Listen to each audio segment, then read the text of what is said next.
Maya, you delivered the keynote at the conference this year. Can you briefly summarise what you were talking about? Well, to really summarize it, the main message we are sending from the Commission is we are getting there, but we need to really speed up all the action in order to really ensure that battery chain is now produced also in Europe. Today, only 3% is, whereas in Asia, the percentage is 85%. So having launched the Battery Alliance in 2017, Vice President Šefčovič really engaged with the industry, with the member states, increasingly with the regions and, of course, financial institutions to really get Europe working together and to change the situation.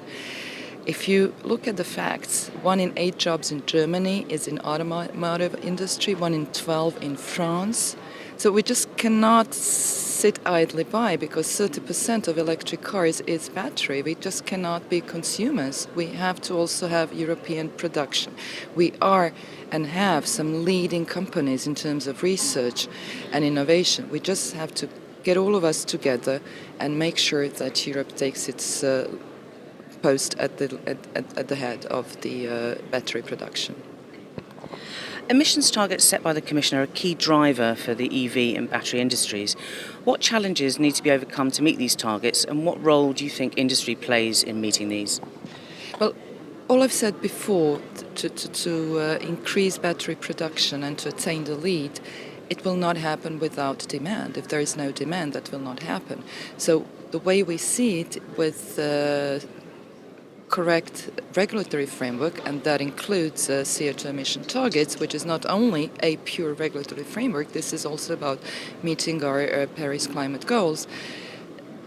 We need to have electric vehicles produced in Europe as well. When you look at the current statistics, European producers are really lagging behind their global competition. Without demand, there will be no increase in production. So this is why CO2 emission targets and the other Clean Vehicle Directive, Alternative Fuels Directive, so the entire regulatory framework is what we are trying to do now.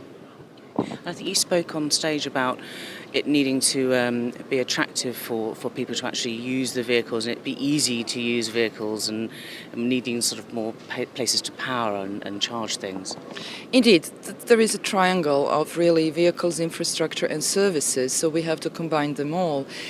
We are in particular focusing, we are a single market of 500 million people, so even though you already have not even first, pieces of the puzzle falling into place in various member states in terms of infrastructure, charging stations, but do try traveling across the borders. I mean, what type of information insufficient today do you have in Germany on refueling stations in Italy or in Spain? So this is what we are trying to really make an internal market viable and present to collect data and to then, in a very user-friendly way, make it possible for the consumers to actually be one click of a button away from real information.